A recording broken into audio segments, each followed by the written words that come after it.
ఈశ్వరుడి యొక్క అనుగ్రహం చాలా విశేషంగా ఉన్న కారణం చేత ఒక జీవిత పర్యాంతానికి సరిపడినటువంటి ఉపాసన ఆ రోజు చేసుకోవడానికి సాధ్యమవుతుంది.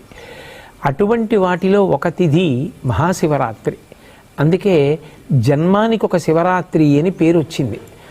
ఆ మహాశివరాత్రి మాఘమాసంలో వచ్చేటటువంటి కృష్ణపక్షంలో అర్ధరాత్రి వేళటికి చతుర్దశి పరివ్యాప్తమైతే దాన్ని మహాశివరాత్రి అని పిలుస్తారు. మనకి దక్షిణాయనం ఉత్తరాయణం రెండు ఆయనములు. ఇందులో శ్రావణ మాసంలో బహుళపక్షంలో వచ్చేటటువంటి అష్టమి తిథి నాటి అర్ధరాత్రి వేళ కరచరణాదులతో కృష్ణ పరమాత్మ ఆవిర్భవించారు. ఆయన అర్ధరాత్రి రావడానికి కారణం జగద్గురువై లోకమునకు అజ్ఞానపు చీకట్లు పోగొట్టి దేశకాలములతో సంబంధం లేకుండా అందరూ తరించడానికి